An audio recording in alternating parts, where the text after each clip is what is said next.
Oh, you're live. You're live. Look at that. With many live with many cam. Hello, folks. Yeah, I hope we can get a sound check. I can't actually do it because my phone is what I'm used to. My phone is being used to hotspot. Was that? Does that turn in the channels come live? Actually, you can check as it goes. How do I do that? Just go to YouTube and the channel. It's quite easy. Really? Yeah. I never knew that. Yeah, so if we can get, I think our audio is going. That green, I'm not sure if that green thing is demonstrating. Right, to change that to live chats. Okay. Right, so we got one watcher. Yeah, if anyone, or is that you? Okay, you turn sound up. Yeah, might help with this. Hello. Yeah, we're good. Fantastic. We've got sound, we've got lights. It's time to put on makeup. It's time to light the light.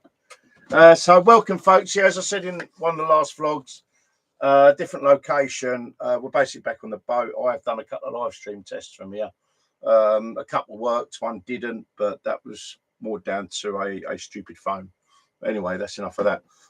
So Rudy, you know and love. And we have got a special guest. We've got a special guest, Mandy. Lovely Mandy. Yes. Yeah, a long time friend of Rudy's. I've met Mandy from the we do like a couple of times a year a psychic fair and things at the Balmoral in Westcliff, where I've had a table. So that's where I've met Mandy. And we've had a few chats about things paranormal, haven't we? So yeah, thought I'd come along and enjoy the crack. So yeah, anyway, welcome all. I'm just going to do one thing. So chat my fellows. I'm just going to go and get me cards. I've got another cabin in here. It's got all my bits in it. Oh, right. Yeah. It's what we do a few times, you know. Yeah. Every so often. Has Trish ever been here for this? Trish? Do you know Trish? No, she's never been here. Oh.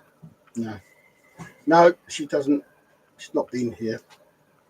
But we had a few people here. Not here, but in the group, you know. Yeah. But things have changed. I swear. I've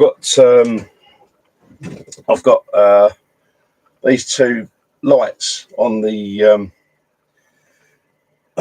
centre thing. It's like a dresser, but you lift the lid up and you've got a sink there and all and stuff. Well, there's two lights either side. And I'm like, there's a spare plug here. What's that do? So I plugged it into the wall socket and, oh, these lights. It powers these things, but they're touch lights. Oh. So you touch them, it turns up and down. Okay. Yeah, honey, I've not touched them. Hello, Plasma. Good to see you, pal. Hello, Plasma. It's good to see the chat's working. How's your tortoises? All right. Oh, God, yeah, yeah. But yeah, just quickly, yeah, one of those lights was on, and I never touched it, so who can tell? Someone's playing games with me in here. But yeah, anyway, hello, Plasma. Yeah, yeah, if you just joined in with us, mate. As you can see, the setup is very different at the minute. I will be getting these lights sorted. I did change the bulbs in. They last about 10 minutes, so I've ordered LED lights. They're coming tomorrow, so we'll have a bit better lighting in here. Actually, I can do. I see you got the old diachroic lights there. The what? The diachroic, DIA croic, like croic. I think you call them diachroic lights. You know, they're little. These things. No. Oh well. I don't know. But yeah, I mean, look, you can sort out the lighting. It's not going to be a problem. Yeah, yeah, they're coming from Amazon tomorrow, so that's another job I've got to do on my week off. Yeah, so at the moment I've got 2 weeks off, so I'm going to try and get up to date with some editing. I've got jobs to do on the boat, jobs to do on the bikes, possibly job to do on the car. I've got all sorts to sort out. Hopefully I'll get them all done this week. I'm going to try and get away next week.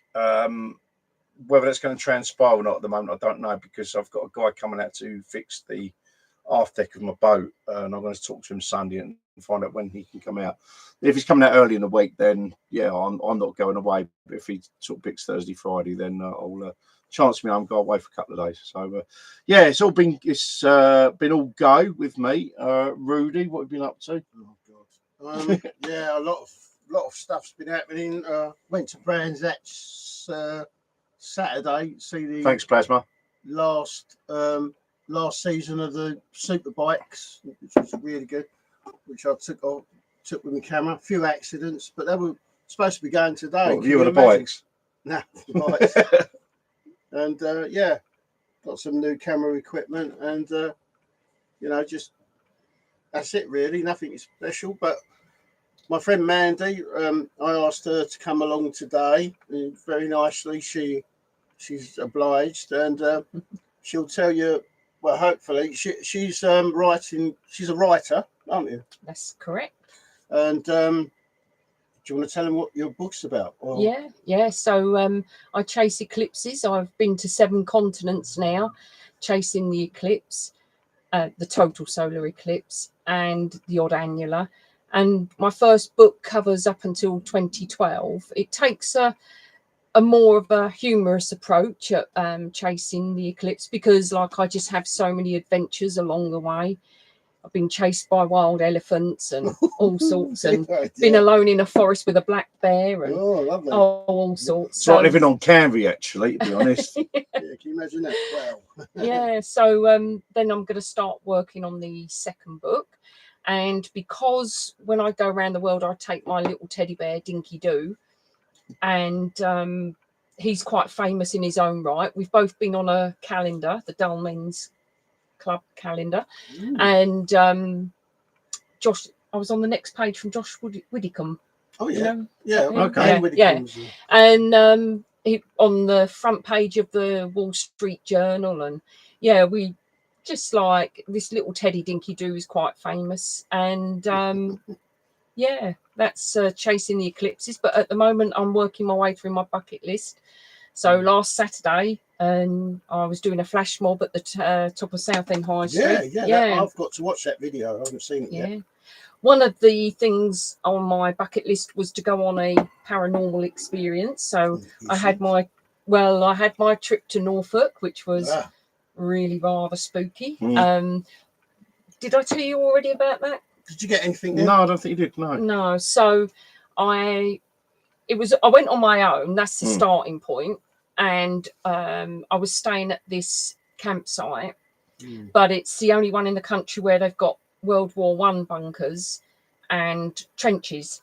And I know if it's the one I'm thinking of. Dreamy Hollow. And I stayed there. So I'm in the middle of Norfolk in the countryside.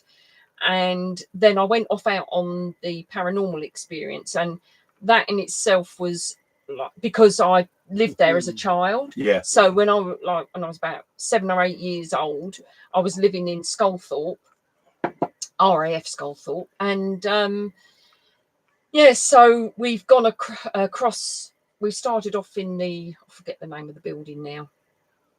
I can't remember the name of it, but we started off there, and then we went across the road to the old big buildings that were derelict, the barracks where like Nissen huts and everything. And it was really something else just to be, even if we'd experienced nothing, just the actual place where we were was and then we did various things there, and then at the end of it I drove back to, this is 1 o'clock in the morning, had to get the gate unlocked somehow because you had a code for that, and padlocks and gates at 1 o'clock in the morning in the dark, you know. And then not in my world. and then I parked the car up, and then I had to walk through the World War I trenches to my little bunker that had no electricity. And yeah, it was all quite a surreal experience. And I know the guy at the campsite, he felt quite sorry for me, and because he'd said they had a kettle. So I thought, and I didn't put the 2 and 2 together because I wanted a cup of coffee in the morning. Yeah. And then I realised I could have geography, there was a kettle, but it was like one that you put on a stove. Yeah. And I had nothing with me. Oh. So he knew, he said to me, didn't you bring anything? I said, no, because I thought it was electric kettle. No electric. Right. But no, luckily some other campers sorted me out the coffee. But I'd love to go back. I'd love to go back there. So that was the latest adventures for the bucket list. Yeah. Fantastic. Well, I dare say it won't be your last paranormal experience. No. Yeah, well, we've got several to deal with. I know that for sure. Yeah, actually, there was I was just talking with Rudy about it on the car up here, but I had my most recent experience was last Saturday. Now I didn't film it.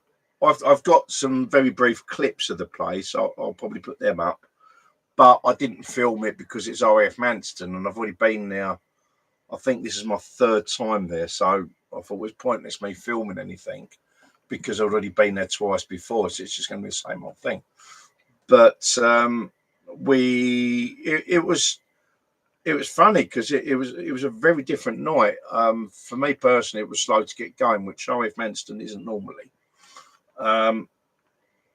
And not only that, but I think I did what was it? We did the Rudy Ring, and that was slow to get going, and then it just went hell for leather at the last visual. But yeah, it was quite a different experience this time. Now, what I can explain with Ghost Hunter tours, I don't know if anyone's watched. It's stupid. Of course, people have watched it. The first Jurassic Park. Now, this is going to sound like a weird analogy, but with the first Jurassic Park, do you remember that they first encounter the dinosaurs just roaming around, and they're like, "Oh wow," sort of thing. You know, this is great. You see the end product. You know, it's just a thing for show. But then they do the car. You know, the car goes around on the tour. The track, and it stops at the where they're doing all the actual real work. And to me, the work that we do when we're out doing proper paranormal stuff is like the behind the scenes. That's where the real work is, where we do where we do the spirit crossings and you know, the rescues and all that sort of thing. Whereas with the Ghost Hunter tours, it's kind of the other side. It's just, you know, we're having a bit of fun. You know, we're doing. You know, we're just more of a showcase. Yeah, that's it. Yeah, so that's what I'm trying to get at. What what I do as a tour guide effectively is more sort of showy stuff. You know, a bit of fun and all the rest of that. Yeah, and then the real work that we do. That's when we, you know, when we do our filmings, as you say, on this channel, and live streams on Paranormal Essex. So that's kind of our liking it. Now, last Saturday was, that's when we've done it. As I say, I've walked in with that mindset. You know, we're going to go out, a bit of fun. You know, we've had a lot of interactions here. Well, I ended up doing 2 spirit rescues, and I'm still suffering now. I'm clearing up, but this week I've been really zapped. And basically what happened is one area we went into, what's that? Christchurch Manor in Ipswich, supposedly interesting there. No, I'll make a note of that though. So I've got next week off, so maybe if I can't go away like originally intended, maybe a couple of trips out to sort of places further afield might be something to do. But anyway, yeah, so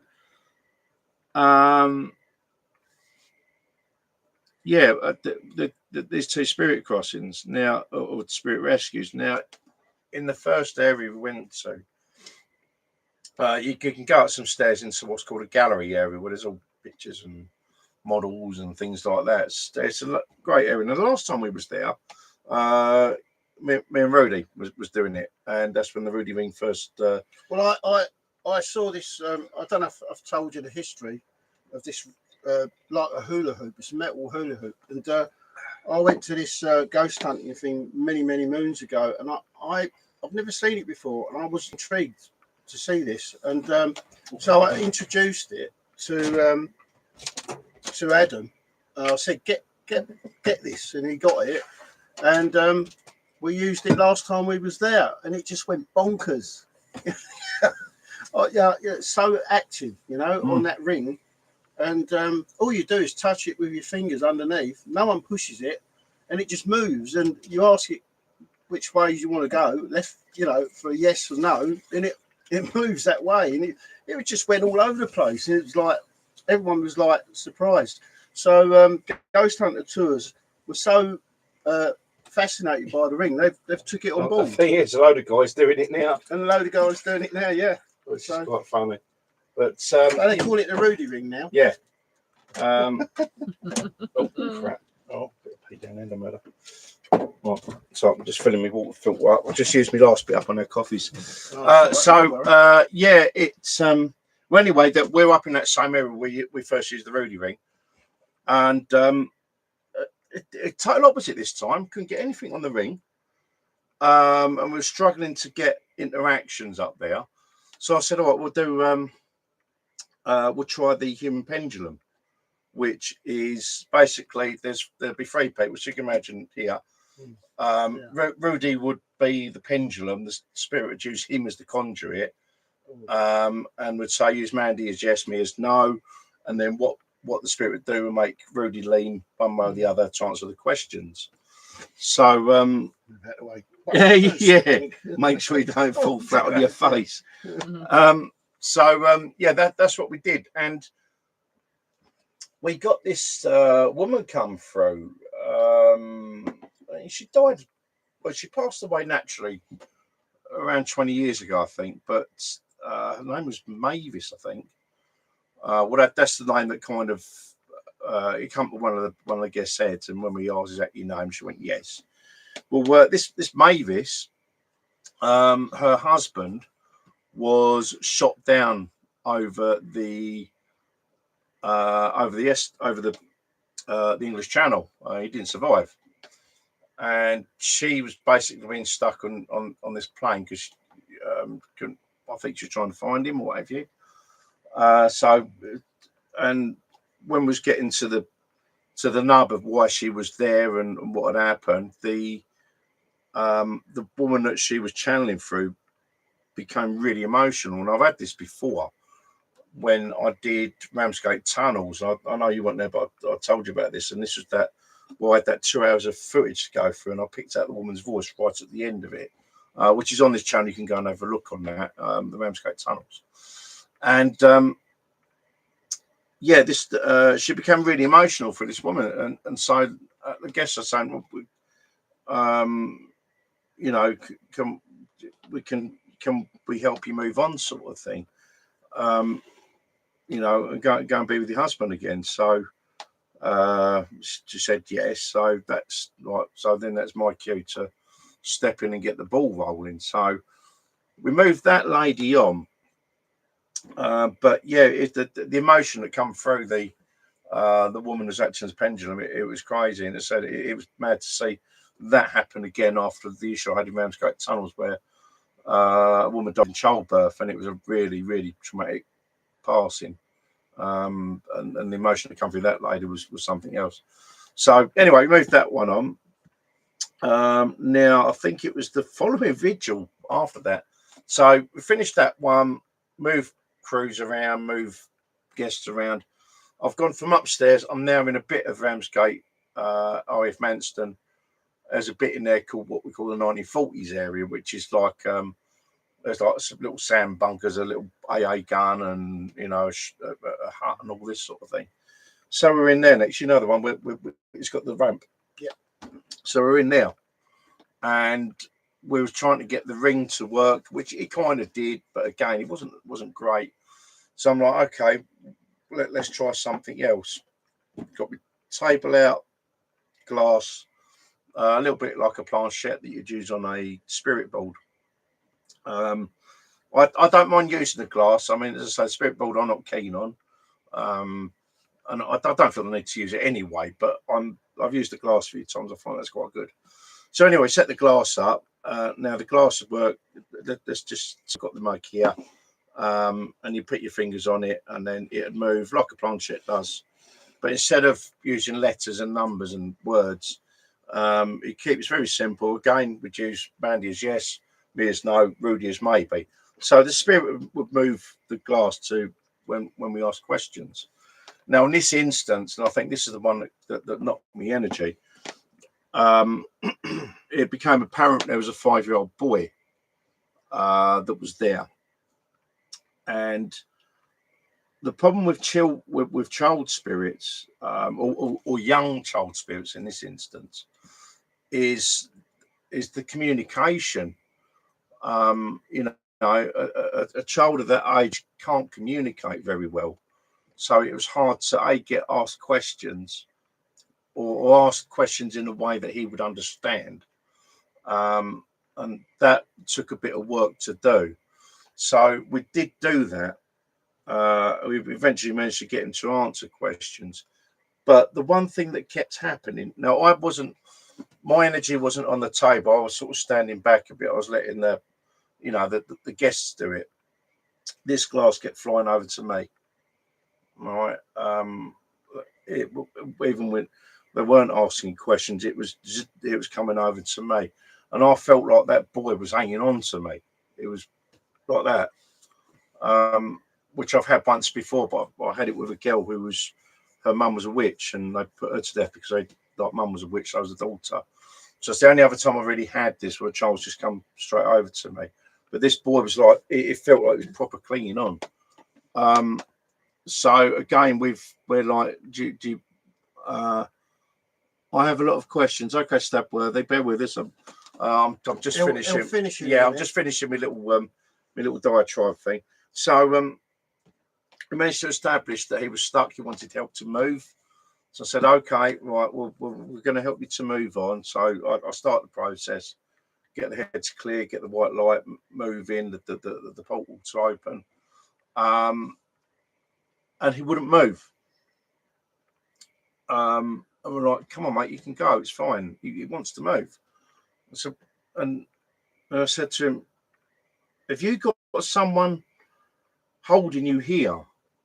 Is that why you're not moving, sort of things? There's something nasty holding on to you. And he went, yes. Right, okay, right. Now I know that. I'm going to separate you two. I'm going to bring you into my protection. He's going to, whatever it is, will be shut out. He's not going to come in.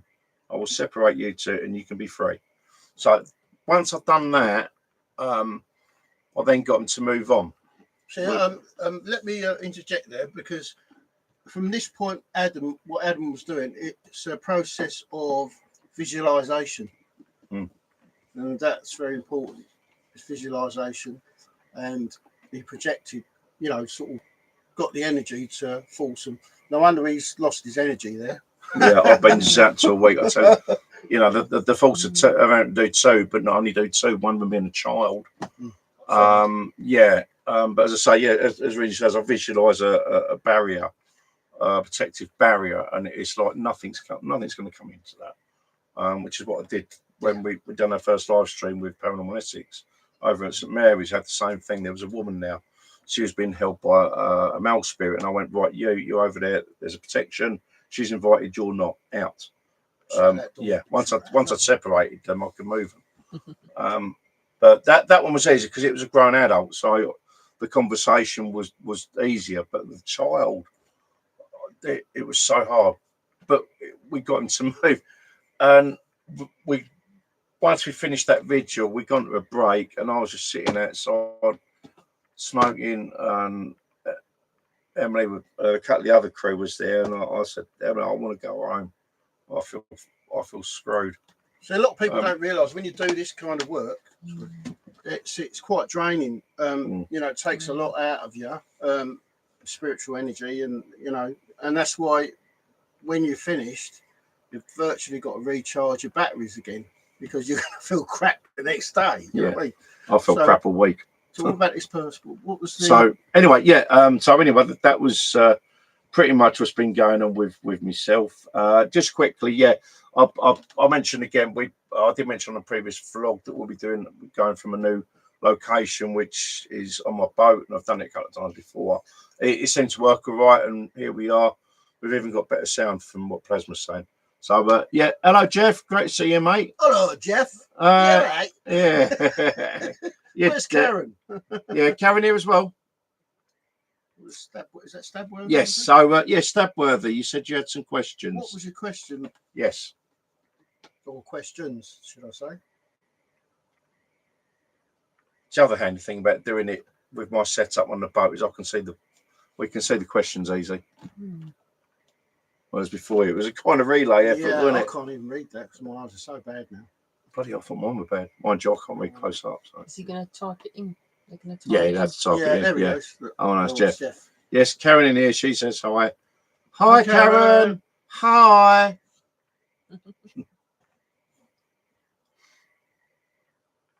So, yeah, let's say Stabworthy, whenever you're ready, yeah, just ask away. I've got my cards out because no Gloria, she's not well again, bless her.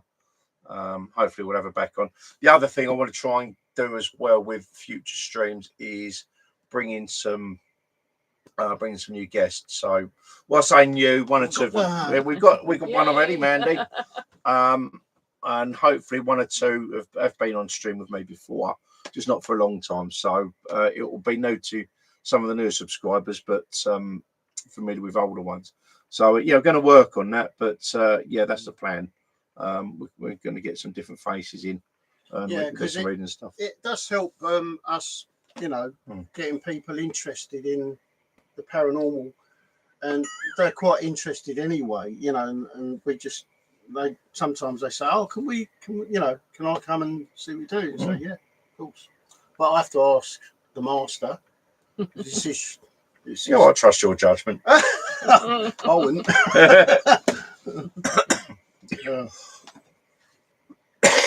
But yeah, Mandy's had some experiences as well, which is quite.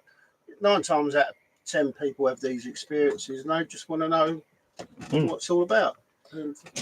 Well, I mean, one of my other interests is family history, and when you're doing family history, it's not just about researching your direct line of ancestors. It's about, the siblings from there. The lineage. But all the different cousins. I call myself an international cousin finder now because I keep finding them all around the world. Oh, he's got his question, got a question there now. What's that? Are all ghosts dead people? And are they white like a classic ghost, or can they look like a regular human? That's a good question. Good questions. That's a very good question. I've had ghosts. Well, I've heard of ghosts materializing. Skin, the lot. Like actually there.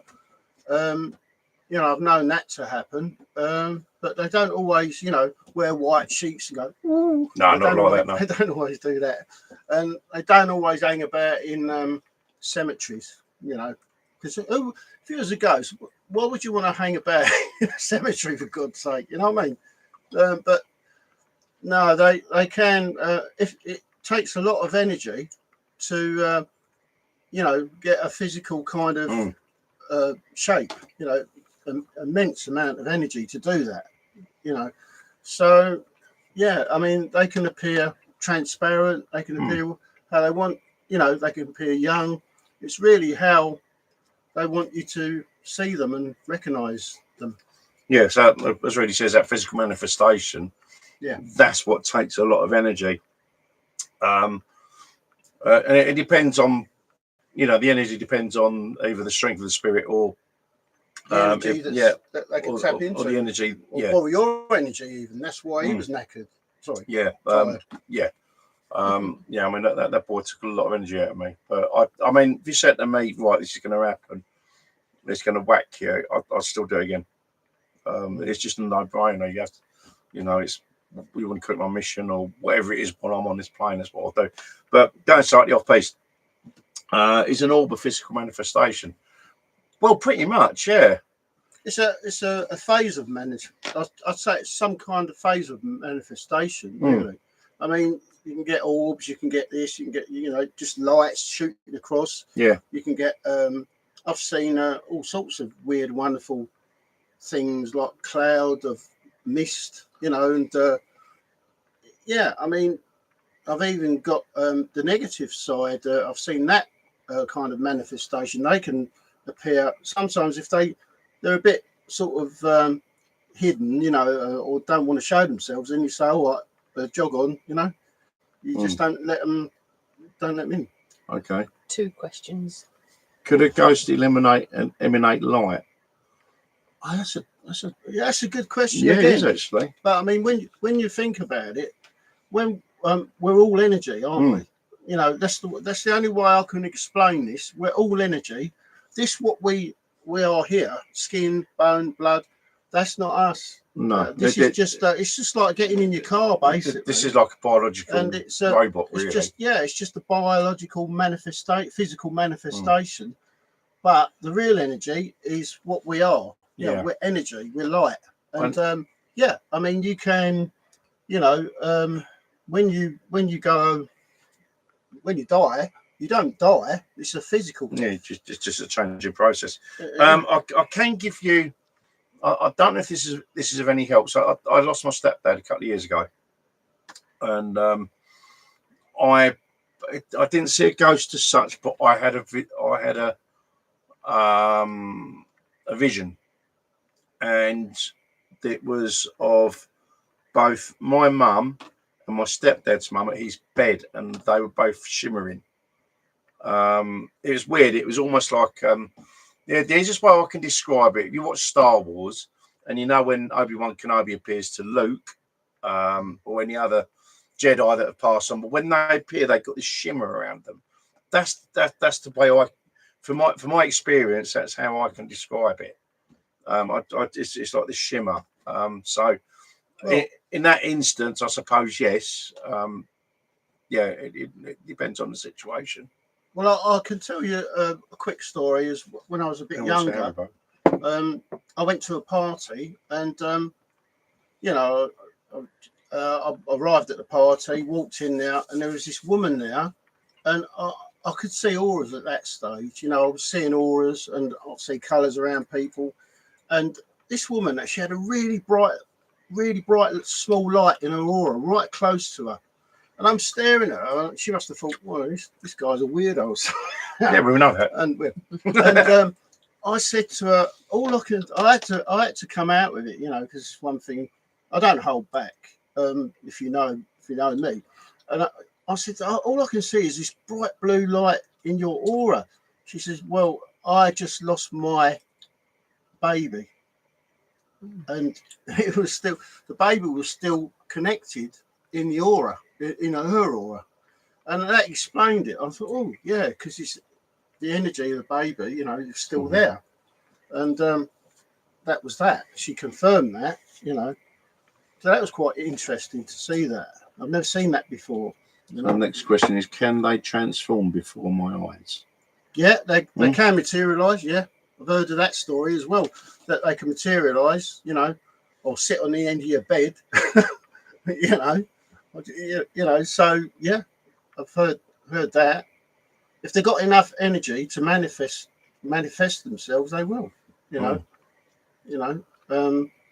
So yeah, I'll go with that. Well, I definitely had a figure materialise at the end of my bed when I lived in Germany, and I lived near Bergen-Belsen. Concentration camp. Yeah. But also just around the corner was a Russian graveyard. And then just one night I was asleep, but I kind of woke up and I laid there, and then it was this figure at the end of the bed with like wearing a uniform, like with a big trench coat. When I described it at the time to the people local, they said it was definitely a Russian soldier. Yeah. There was no other explanation for it, and and that manifested while you're at the end of your bed. Yeah. I mean, I had another experience there as well. I mean, nobody could ever figure this out because I was like renting a room above a pub, but the guy who ran the pub used to rent out 2 other rooms. And I'd gone to the toilet and I'd just gone to go, and it was quite late in the evening and just ready to go to bed. And then on toilet, try to get back in the room, can't get in. It was locked from the inside. And I was going around accusing people in the other rooms of taking the keys. And then I had to wake the guy up who had all the keys. And then, of course, he had, I don't even know how many keys on the ring to... And he, like, obviously, when the key being on the inside, had to somehow get that out and get back in the room. Nobody could ever explain that one away. Oh. But this pub was literally so round the corner from the Russian graveyard, but also the cobbled streets, roads were there, where they buried the Jews as they died, as they fell. What, they just under the cobbled road, and they will never dig them roads up. They will never no. dig them up. They will always stay up. Yeah, it was very, very distressing and harrowing, wasn't it? Yeah. Oh, definitely. What an experience, though. Yeah. You know, it's one thing I wouldn't be able to do is go to a concentration camp and do a kind of what's it around now. I don't think I'd. I think that would totally drain me. I as I said, even though I know what the consequence would be, I still can't do it. I look at it as a duty to do it. I've still got a plan of going over to Belgium over there. Because I've been to Yeats before, and that was before I started all this, and even then, that was a highly emotional situation. I mean, we was lucky when we went over there. It was specifically to visit the Men in Gate, because normally what happens at 8 o'clock at the night, the Belgian, I think it's the local fire brigade or something, come out and they'll do the last post every night to commemorate. As in respect. Well, yeah, I think it's that they do it every night for one soldier, because thousands and thousands died there. So they come out and play the last post every night to commemorate the soldiers. But the time that we went, they actually had a tattoo there, and it was a whole afternoon gone into the evening with you had the Irish Guards there. The Irish Guards, they're one of the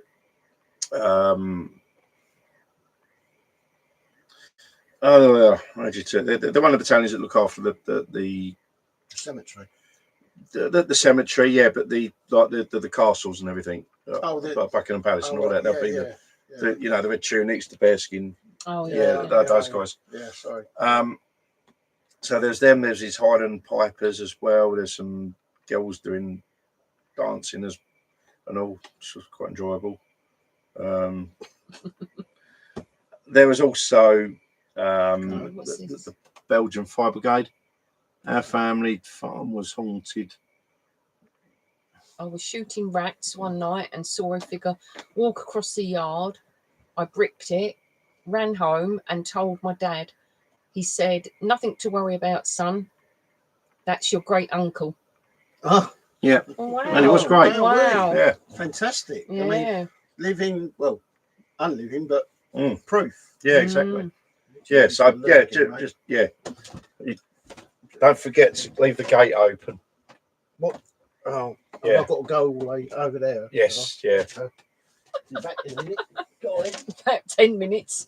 Yeah.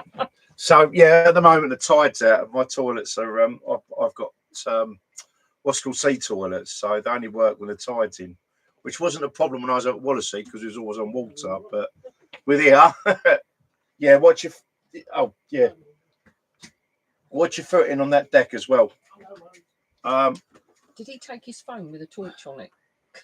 No, he should be going. Oh, yeah. Don't end up in the mud, but whatever you do, I'm fishing him out. Anyway, just saying about the Men in Gate. Now, there's a whole day of marching bands and all sorts. It was just a great afternoon. But when it came to the evening, as I said, normally I think it's just a Belgian fire brigade. It would just be one of those guys comes out, does the thing, and toddles off again. But on this particular occasion, the Irish Guards done it, and every single group marched up the road from the Meningate Museum up to the. Everyone keeps saying I'm very special. Would that be true? When can I be a special guest? Yeah. Probably when I've cleared the rest of this seating area. You can't see it from the camera, but there's this. So this seating goes round like that, and then there's another bit under the TV. And at the moment, that's got a lot of crap on it. I've got about 4 things on the go at the minute, so hopefully the next time we do this, it should all be clear. But yes, I'm sure you can, Jeff. You're very welcome to come out on the boat. You know that. So yeah, just as I say, the whole platoon they all marched up the road from the museum up to the Menin Gate, which is a huge arch, and we actually got a service. It wasn't just the last post was the last thing they did, but we got some hymns and all that, and it was highly emotional. I'll tell you what, there were thousands of people there. And especially when they come to do the last post, you could hear a pin drop. It was just deathly quiet. Yeah. And if you should ever, I'd urge anyone to go there. But in the, I'll fit. Yeah, you'll fit in, Jeff. If I can fit in here, so can you, mate. So yeah, I'll talk to you about that when I see you, because the guy bought this boat off. He was quite a big fella and all. But yeah. So anyway, if you ever go to the Meningate, and I urge anyone to go there. To go and pay respects, because when you enter the arch, it's quite long, and on the walls just thousands and thousands of names of all the men that marched through, and they'd never come back. It's I cannot tell you how emotional that is, but I say if I've got any other mission on me, it's to go out to where the trenches were, on the Flanders, and help anyone that's still stuck there, because it's just a horrible, horrible thing. Wars are like they shouldn't happen, but we are where we are. Thousands of honourable men died for nothing really. So I'd say one of my missions is to go over there when I can and do whatever I can to help them. My great-great-grandfather is buried out there in one of the Commonwealth War graves, so I definitely want to go out there. He died in 1916 in the Great War, World War One. Yeah. Yeah, he'd be out in the field now. This kind of links back to sorry, I'm still getting over this thing. I'll get on to your question in a moment. Oh, there's a stabworthy. Yeah. My friend and I saw someone at the train track holding a candle walking towards us. We shouted to him, but no answer back.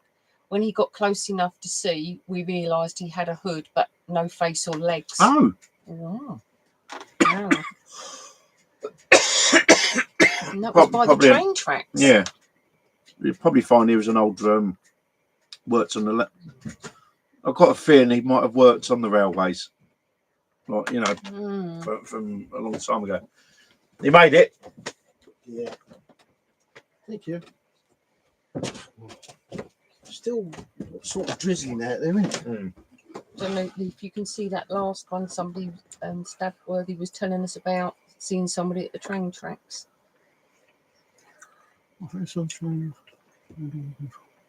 Right. Oh, sorry, there's another one underneath, because I've had no face and legs. What? Yeah, the next one, the light went out and the man ran into the forest, and immediately a small dark-winged creature we didn't recognise came flying out right towards us, and then off into the night. Well, wow. That must have been an experience and a half, that. Yeah. Seen a lot of them things, though. Yeah. It's weird stuff in my life, but so I wouldn't be surprised or shocked in any way. Dark-winged creature. Yeah. You do get It's, these low entities now and again, you know, or elementals, whatever you call them. Yeah, they do appear. Just you know. I was just about to say before I really come back in. The World War One thing. Now, there's a bit of a tenuous link back to myself. We assumed it was a ghost. Was it something else? That ring thing was something else. Yeah. That wasn't a ghost as such. That wasn't like a human entity or an entity that was human. That was a low level entity that you saw there. Yeah, we have come across one or two of them on our travels. I'll just finish my load of rubbish. Yeah, so there's a tenuous link with the World War One thing. Now, when I first went to RAF Manston, I got really emotional when I saw Stop with Camel. It's a replica, but I looked at it, I just got really emotional. Right, I remember that. Yeah. Couldn't explain why. Now, when we went back on the last visit, on that last stream, I don't think I recorded it, but I did ask a question: was I here in the form of life flying these things? And I got the answer come back yes. No, there was no, there couldn't have been any. What's the word?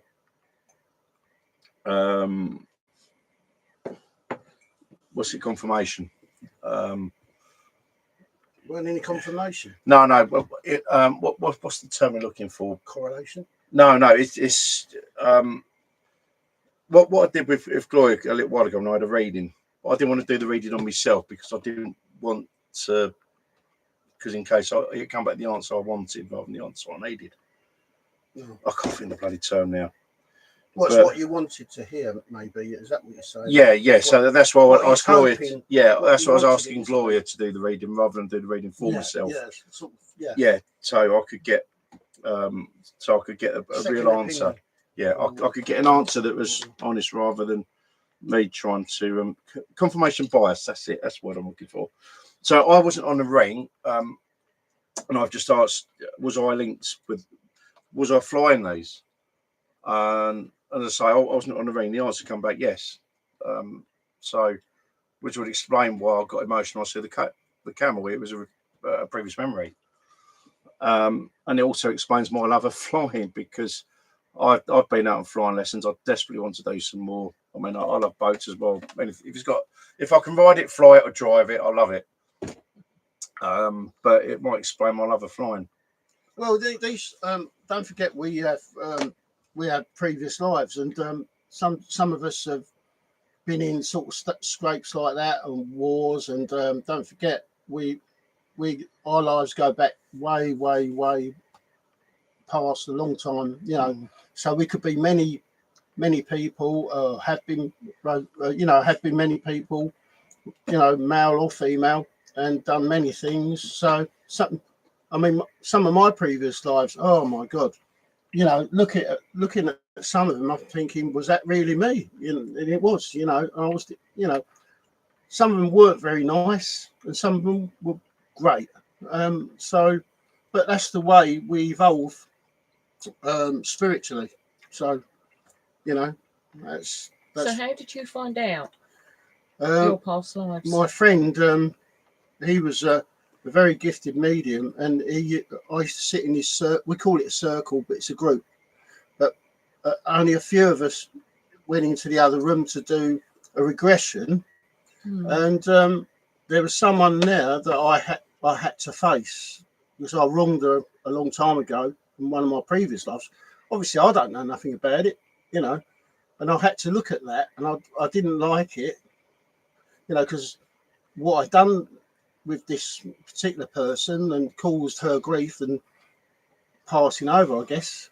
But I was able to put that right, and she forgave me. So, and with that, it is a very emotional experience. I'll give you that. You know, it's emotional, and it was nice to put something right that you wronged in another lifetime. Yeah. And how often do you get to do that?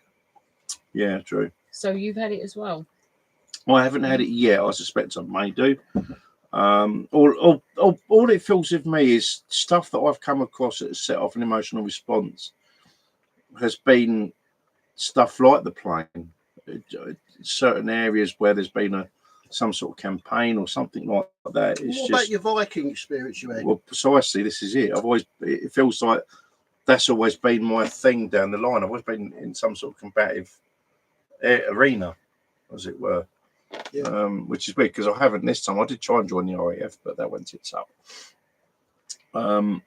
So yeah, but it was another thing.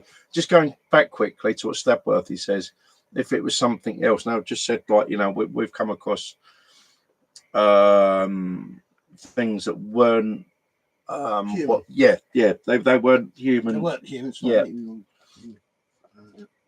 Yeah, they're different entities. Now, the first time I knowingly come into any kind of contact was with when I was out with Paige and Adam, funny enough, on their one and only trip out as Light After Dark.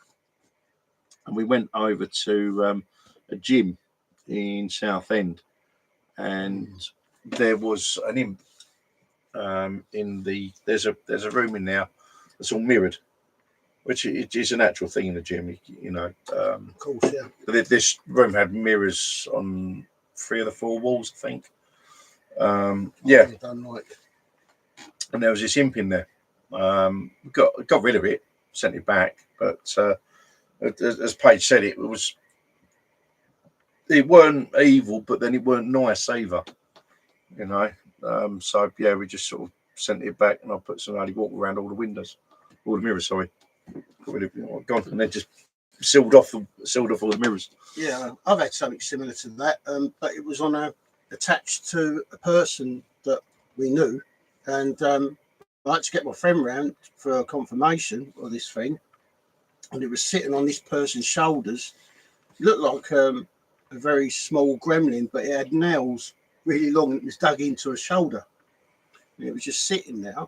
And I was talking to her, but I weren't actually talking to her. I was talking to this thing, and I'm thinking, yeah, you got to go. You can't stay here.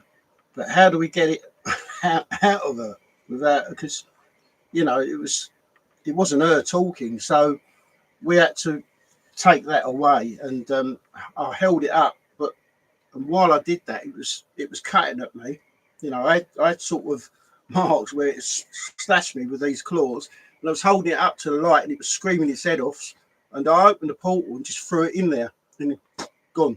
And she couldn't even remember what was happening to her. You know, it's weird. Yeah, I mean the other experience was actually Paige with us again. Paige, she's good. Paige, yeah, she is. Paige. Yeah.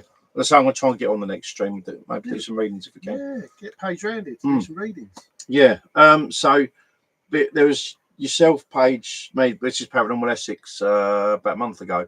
We was over at Redoubt Fort in North Wales. Right. You remember that? Yep. That little thing that was in the back. I kept annoying it. Yeah. I saw it, and I'm thinking, I don't like the end of this room. It's something there, and yeah. Adam just already freaked out. Not this Adam. But, yeah. He just he's got. He does what he normally does and shit himself. Oh yeah, it's quite hilarious, really. But I suppose it's another message. Can my dog be a ghost or only people? Yes, 100%. Sometimes I think I hear his little doggy collar jingle jangle outside my bedroom door. Yeah, 100%. I often get animals around me, so you know, cat brushing past with the tail, and animals, anything that's really living, you know, has a spirit, I suppose. Yeah, I'm sure I felt my cat Ginge. Yeah, shortly after he passed, I just felt something rubbing on my legs. Well, you feel them sitting on your lap or something when you. It wasn't really my fault sitting on your lap, but I just felt something rubbing my leg. I thought, little Ginge. Yeah, for sure. Yeah, that's yeah. It's. I mean, I was watching an interesting something on YouTube, funny enough, about cats and how they see you. Black and white, wasn't it? No, not in that sense. They don't say they. Yeah, it sort of see black and white. But they've got much less colour vision. Oh yeah. Yeah, and it was saying how it's you know, they nuzzle you and all that sort of thing. They don't see you as a human. They see you as like as another sort of cat, as it were. You know, and it's not your features it recognises. It's your smell, how you act, your voice. That's what cats respond to. And they are very connected to us. I know people say cats are aloof and all this thing. Any pet is a part of the family. Yeah, really, absolutely, yeah. But yeah, I mean, I agree. I love, you know, I love dogs. I love cats. I've had parrots, rats, all sorts. You know, and yeah, the cats are they are very connected to us. You know, as much as dogs are, and parrots as well. Parrots are amazing. But if anyone, they make me laugh. they're just so much fun, so clever. I mean, if anyone fancies getting a parrot, really read into the background of having one, because you'll, particularly cockatoos. Oh yeah, they're the worst. Oh dear. Particularly with the larger breeds. What you've got to recognise is that with a larger breed of cockatoo or the larger breed of parrots, you're pretty much stuck with a 2-year-old for the rest of your life. That's how they are. African grey is probably a bit more like a 5-year-old, but yeah, all the bigger breeds, you're basically stuck with a 2-year-old. But there's a video on it that went viral, actually, talking to parrots, of this macaw, and you could tell it had thought about what it was going to do, because there was like dad sitting on the floor, mum was sitting back here filming, and this macaw, I think he was on the top of this door or something, and there was a baby gate, and he was on that, and then he slid down the baby gate, and he walked like this, like he was creeping up to the dad, and then he went on the leg, just a little nibble, and dad was like, "What the fuck?" And the bird flew off. You could tell that it thought about, I'm gonna pull a prank here. And they're crazy, mental birds. It's like I saw this video of an old girl telling the cockatoo off, and the cockatoo was having to go back. Yeah. It's not Oh, funny. They argue and everything. So Yeah. I mean, I'd love another bird as well, but it's difficult in situation. I mean, but yeah, because you can't let it out with all the windows in here. No, but like, yeah, everything is really that's living has got a spiritual kind of energy to it. Yeah, I mean, you know, we've all got an aura. If you don't see an aura, then I think that person would be in great trouble. You know. Yeah, probably an NPC. Is free will a real thing? If so, does every human being have it? Do animals have free will? Well, I've heard when animals go or pass over, they go to some sort of collective. That's what I've heard. Whether that's true or not, I don't know. But we're given free will because when we come, we choose to come here.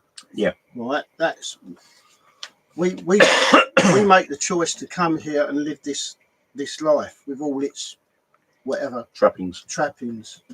You know, we make that decision before we're alive again, sort of, as to say, in a body again, shall I say. To put things right or to progress, and that's what we do. That's the way it goes. You know, so yeah, that's the cycle of things, I guess. Yeah. I mean, obviously there's choices along the way. I think my dog decides if she's going to obey me or not. Yes, I mean, yeah, animals can be willful. Well, don't forget they've got a mind of their own, haven't they? Yeah. So, you know. I mean, horses are no different. You have to make it. Yeah, that I'll pick a horse actually. If something happens to the horse that it doesn't like, it's not going to do it again. You know. What I must say is animals choose us. They do. Yeah. We don't choose them. They choose us. You know. And they sense things as well. So a dog will probably know if you've got something not very nice about. They'll probably sense that. Cat will and all. And cat will and all. Yeah. because I stay around long, or they'll bark at something, and it's like nothing there. Yeah, as I say, cats. I mean, it's another thing I was watching earlier on. Cats know when there's something wrong with you. Of course they do. So yeah, it's quite true. They do pick you. You know, I haven't had a. I mean, I've experienced all sorts of animals. I've probably had closer experience with cats just because the way the cookies crumbled at times. But yeah, it's true that they do pick you. I mean, going back 20 years, my ex and I were looking for a cat. So we went to a rehoming centre, and they had two there. They'd lived together all their lives. There's black one, Guinness, and then Fudge. He was this huge tabby. He was massive, this guy, and he was the most chilled out cat you've ever met. He just, the moment he sat down, he was on your lap. That's all he ever wanted. And he'd stretch out. You could rub his belly and all sorts. He just, yeah, I love this. But yeah, the moment we went in there, he was like, go straight over. Okay. Animals asked Chuck Norris. Animals asked Chuck Norris for permission to like him. Jeff, did you ask Chuck for permission to tell that joke? Jeff again. Yes. Yeah, those bloody jokes. But yeah, I mean, certainly. Yeah, I mean, I've had cats, dogs, I mean, horses are amazing as well. I see you zoomed drawing again, Jeff. Has it been drawn again? His eyeball. The animal's eyeball. You've been drawing animals' eyeballs. I've been drawing a lot of conclusions this week. It's only Monday. Anyway, God, I feel like a newscaster like this. Have some papers to shuffle. We need is a jingle. Yeah. Yeah, so, Mandy, well, you've had your experiences with well, animals, I was going to say, I was talking about the family history, but it's not just about looking at your ancestors and that, but you look at the social history, and you also you can look at house history.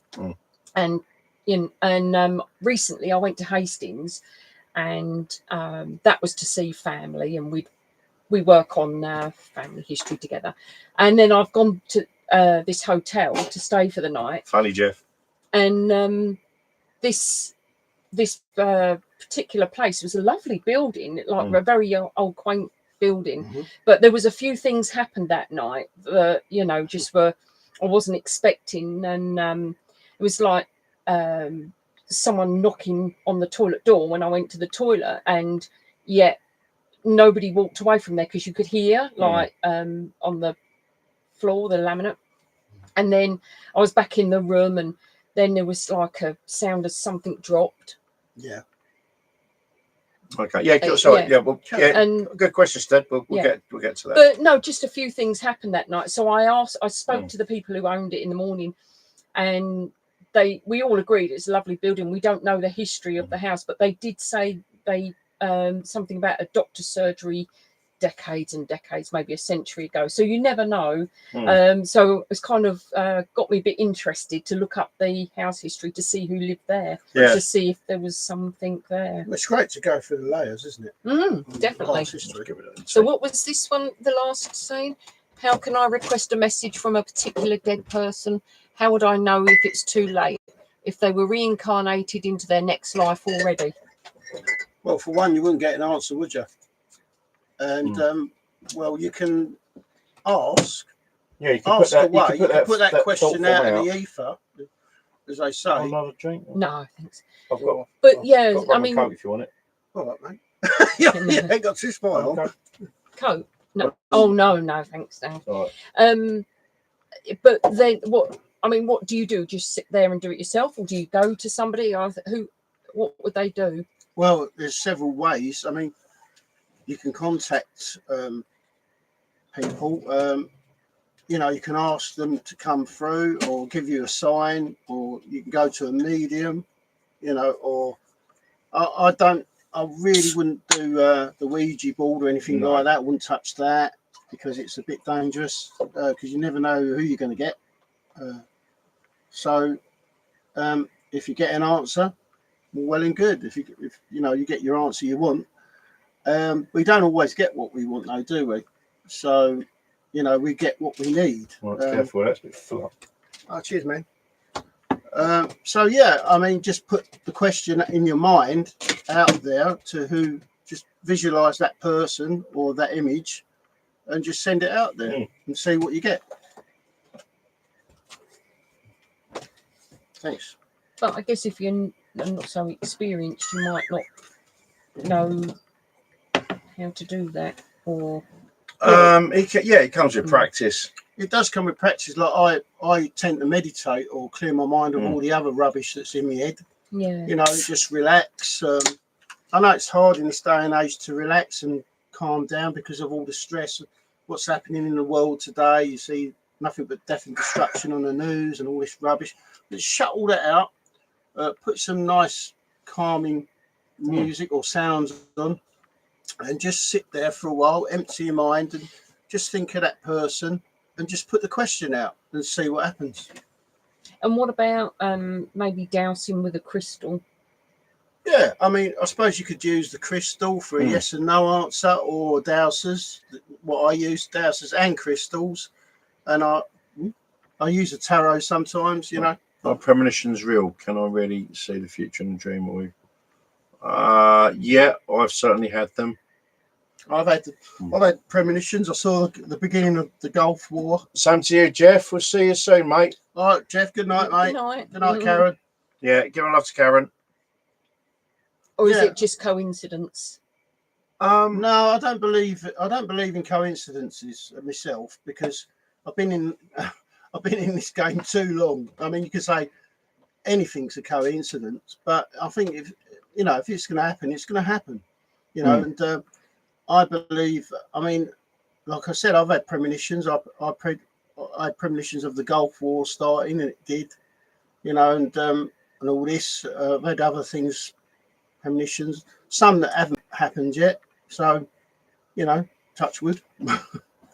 But yeah, it's possible. No one knows the human mind, do they? No. I mean, there's a lot to be, to be discovered with the human psyche, as they say. But there you go.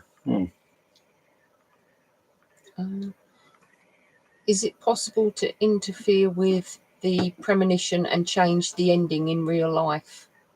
And that's a good question. That is a very good question. I used to watch these films like the What's It Effect. What's that called? What was that film? Oh, the Butterfly Effect. Butterfly Effect. And you've got things like the Mandela Effect, haven't you? That's changed virtually stuff. You know, and we thought, no, that ain't right.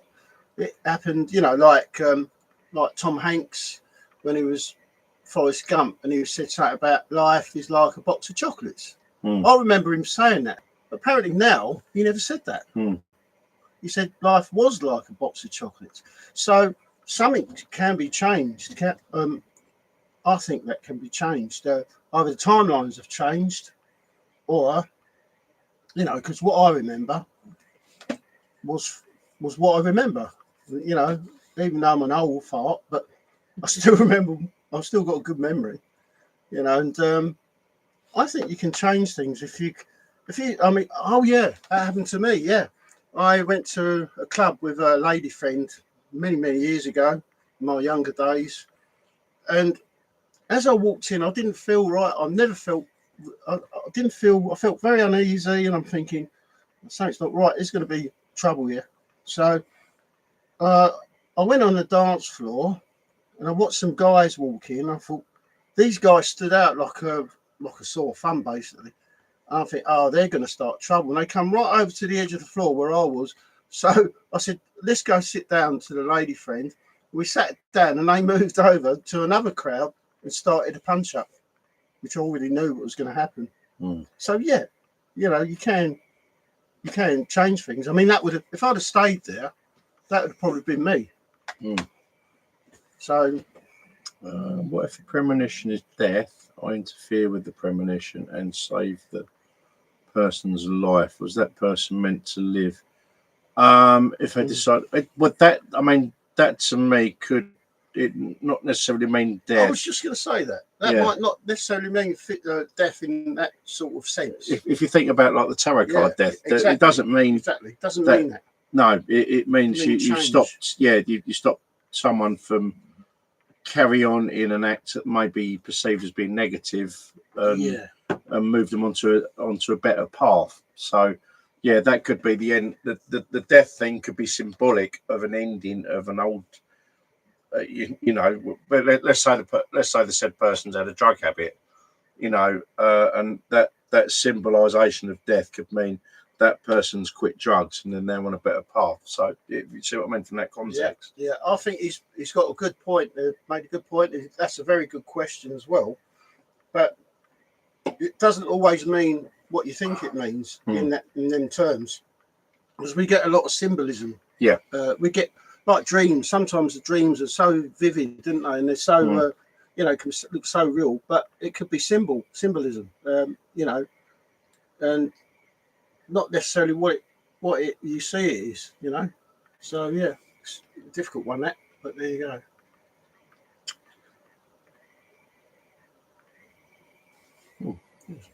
it went quiet. Well, I do know a few months ago I was in South Korea and I had a dream that a building down the road, like a road along, big building was on fire. And so when I woke up that morning, I messaged my friend because she'd been in the dream. And because I wherever I was in the dream, I was running back to make sure my house was okay. And the cat. And my friend came along the road holding the cat. And I was talking to her, and after the panic, you know, so I messaged her in the morning in real life to tell her about the dream. And I'm glad I did, because that night, when you're reading through your Facebook news, and there had been a fire along the road from where I live, and I wasn't even in the country. So you know, so that was turned out a premonition. Yeah, I know. Yeah. I mean, I do watch many films that, like The Dead Zone. That's a pretty good film with Christopher Walken when he has an accident, and after that, he's in a coma for 5 years and everything's changed, but he's got this gift that he holds people's hands and he can see the future. It's a good film. But yeah, I think there are valid cases of premonitions and that, and portents that are going to happen in the future, you know. So yeah, I think this is valid. Well, I'll give you about 15 minutes and we'll wrap up. That's the coat. Yeah. Brilliant film, Stephen King's story. Oh, what, Dead Zone? Yeah, sounds good. I'll like to have a look at that. What's that? I think I did see that Dead Zone years ago. Yeah, it's a very good film. They've done a series of it now, but it's not the same person. They've done a modern series of it, you know.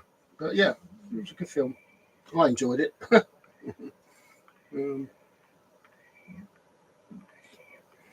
Anyone is into the paranormal kind of thing, you know. Is that you? No. Yeah, going back to the dowsing with the crystals, what I remember from that is that you just have to make sure that you ask to be surrounded. You put yourself in protection before you start anything. That's what I was looking for. That's a good protect yourself. That's a very good point you just made there. I just remembered I bought that, didn't I? Pendulum divination kit.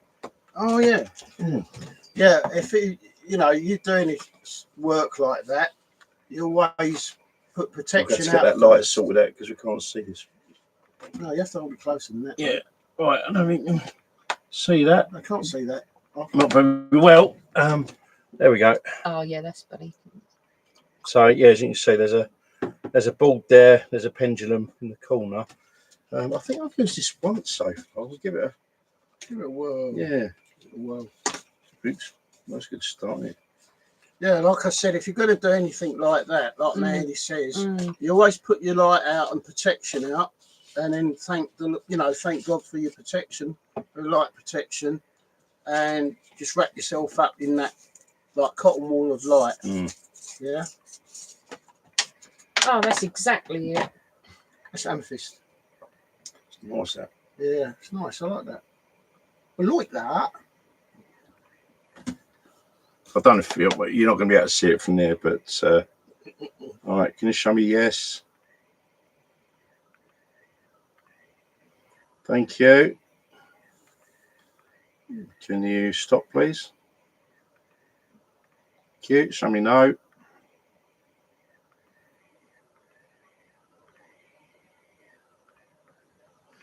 Okay, there's a nice weight to that. If you hold that up higher for him, so that they can see it on there. You can't see anything. You'll be honest. You just see the dangling. Yeah. Yeah. No, when I get the lighting sorted out, we should be able to see that. So, all right. Thank you very much. Just show me maybe, please. That's good. Sorry, the energy come from my hand on this. Mental. All right, stop, please. Unsure.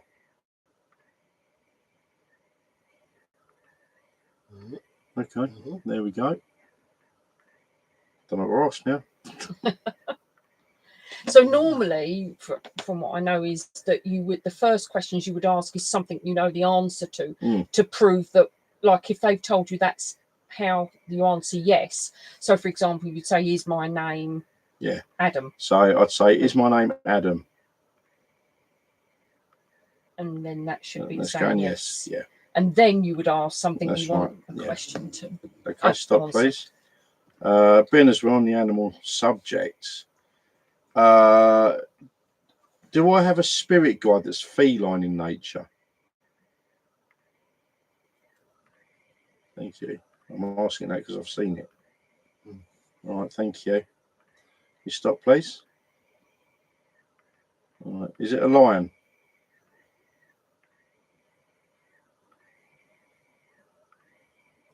Yeah, thank you very much.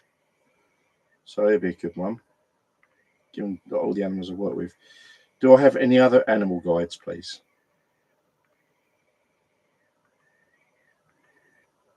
Okay. I know about the lion because I've seen it. All right, we'll ask, would it be a horse?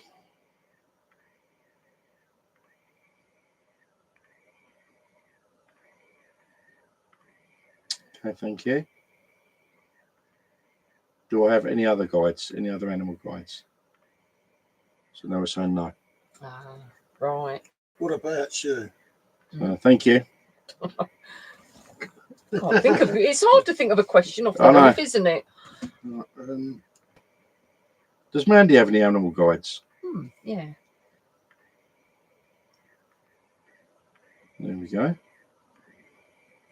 I bet that's still good. Isn't it? Is that a yes? I think it's going to be yes, a yes. But can you stop, please? Can you stop, please? All right. Yeah, go on, ask away. There's Mandy's guide, a cat. Oh, it was. So I can hear him purring. Yeah, there we go. Guide's a cat. Mine don't purr, it was. Well, you got a lion. Yeah, as I say, I've seen it. Do I have any spirit guides?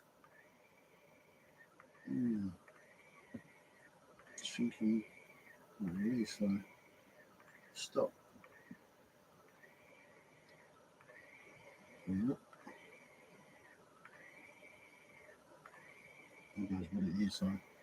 I think your cat, not to be honest. No, I don't think so. I think. Well, it's going yes. I didn't even ask it. Oh. You know what I said to you about Lyran? Oh yeah, of course. Yeah. I forgot. Yeah. It's getting stronger now. I said that. All right. Let's get stopped. I'll ask a question. Let's get quite so good, Lyran. Whoa. Stop. What about past lives? Stop, please. Let's go mental. Stop. Stop. Wow. Could you stop, please? Am I from Lyra?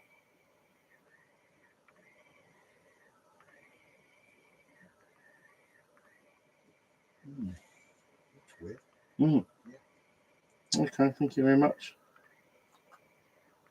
Hello, we'll see something. A big one here. Right. So yeah, well there you go. That's from before, yeah. That's quite good. Yeah, I'll just show you that one again. I think I've got this on Amazon. I think. Yeah, it's worth getting that. Yeah, nice kit. But I've got one already. I've got the, I've got the copper. Yeah. Really nice that. Feel that. Because Lyrens are cat people. Lions are cat people. I'm a cat's like. It's like an eclipse there, isn't it? Yeah. Yeah. But I got given a set as a gift actually years and years ago. But also then I was in New Zealand and it was my birthday and my friend had wanted me to have a gift, and we were in this little place called Arrowtown, and all of a sudden she said, oh, like, you know, there was all the crystals and that. She said, would you like one? And I saw like a dowsing crystals, and I just, you know, that's what they say, isn't it, about the crystals, that, you know, there's certain ones that you're drawn to, or they're, you know, you're going to pick them out. And this one, as soon as I picked it up, it like that just went alive. It was really amazing. That's the crystal for you. So, yeah, she bought it for me straight away. Then she said, "Wow, you've got to have that." I want lapis. So I've got crystal wise. I've got so on this boat I have quartz at every corner, port, starboard, aft them. Well, that's protection, isn't it? Forward, yeah. So you could say this enterprise has a force field. Because I set one up. It's funny how you can give yourself protection if you know what you obviously know how to do it. But I mean, I'll just put light around me and just sort of shut down. You can shut down all your chakras. I'll tell you what those are very useful for. It's just come back to me as well with the dowsing crystal. Is if you lose something in the house, quite often I found things. With the asking like. Where is it? Is it in this room? Really? If it's not, go to the next room. What? I think this might be electrical. I don't think anyone's affecting it, but you know what I'm saying about the light going on and off. It's only cool. Yeah. Love it. Yeah. I think it's. You think you got a short or something? Yeah. Okay. I bet if I turn my heating off, that'll stop. What function is this? Oh no, that's not one, isn't it? Right. But finding things by using it, going from room to room and asking if it's in there. So I have found things that I've lost that way before. What, say, is it under the settee or in the settee? Or you know, is it in my car or you know?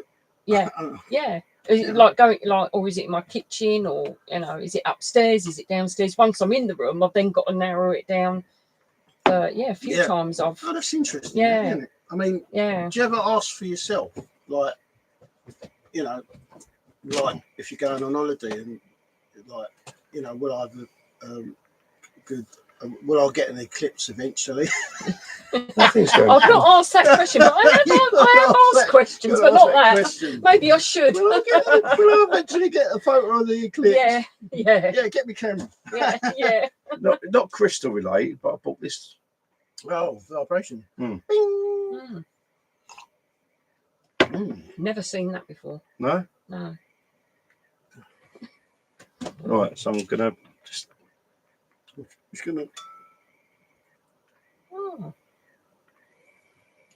the vibration. Good vibration. Can hear it.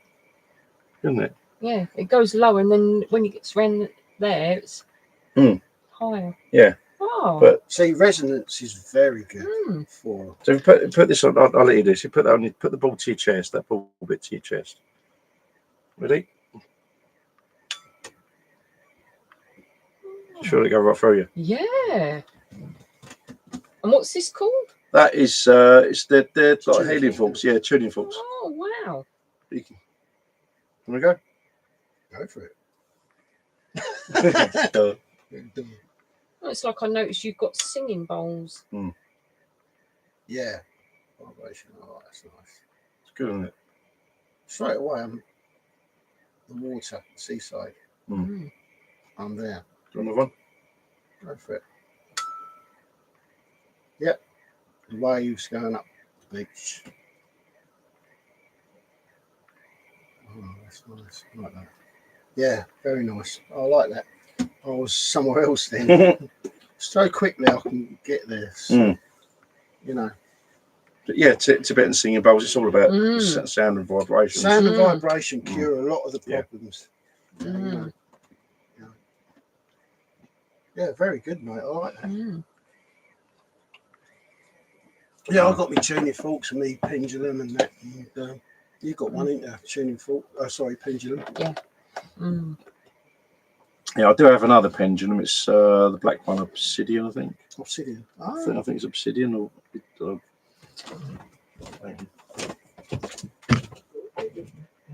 Yeah, so it's the some of these tools are quite good, aren't they? That you can use. Do you ever do the tarot?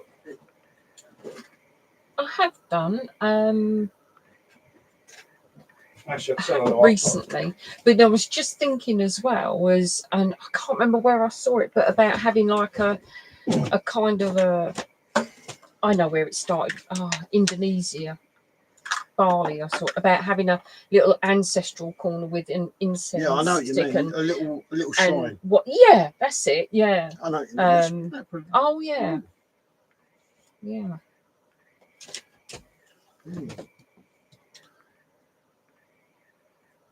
Yeah, that's pretty cold. But I mean, it doesn't mean to say it's bad cold.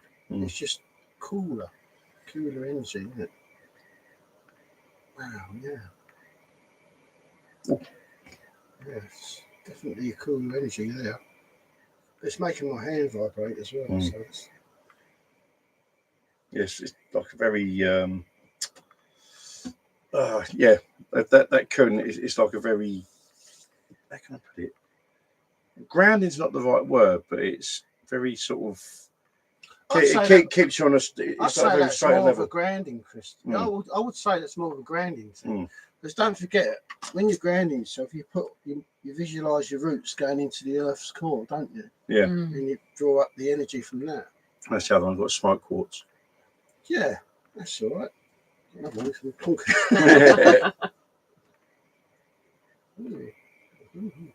time. But I only really wear that if going into an area where I've sort of thinking I'm going to be doing some work here. That's good for grounding, and it attracts positive spirit. I've got that organite stuff, like little black crystal things that keep anyway. Well, I'm going to have a couple of minutes left, so if you've got any further questions, feel free to fire away. I've got to be quite sharp with this because remember, it's my data this is eating into. Yeah, be sharp with it, mate. Don't eat all your data up because your energy's gone already. Mine has, yeah.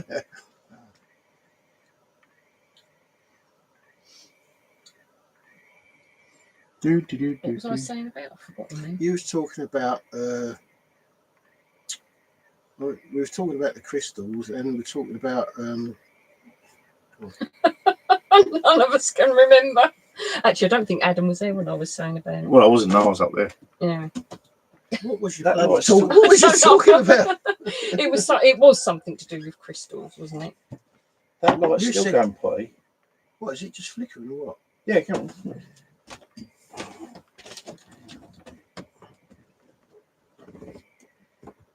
Oh yeah. It's one of those ones you touch it and it you got a fault there, mate. Definitely. So I just unplug it. Yeah. That's a bit odd. Oh, we'll have to go to the bloody loo again. So. Right. Okay. One more time. If you've got any more questions, because really wants to go to the toilet. I'm jiggering around. Yeah. Again. My blood. Yeah, my blood is. As you get past 60, odd, your bladder just. Yeah, it's when I hit 70 and I think I want to go to the toilet. Oh, it's in my car, sorry. You go to the toilet in your car? Yeah. Right, okay. Well, we're going to leave it there then, folks. So thank you very much, everybody. I hope you enjoyed this Yeah, thanks slightly for them, different live stream. Thanks for them fantastic questions. They were Yeah, really good. yeah. And, It's made us think a lot tonight. So yeah, very, very good questions. I hope you got some satisfaction out of the answers, hopefully. Yeah. So I'll say good night to you all, and thank you for tuning in, all of you. And God bless you, and have a good one. Yeah, and don't forget to join us on the first Wednesday of next month for our round table. And I can't remember what the subject was. No worries. Laters. Yeah. Thanks, Plasma. Thanks, Have Plasma. a good God bless you. Have a good weekend. It's only Monday. I'll think it's Friday. Have a good Anyway, week. all right. So night. yeah, that's us out. Thank you very much. Love and light. God bless every one of you. Let me do that one now. That'll be on YouTube.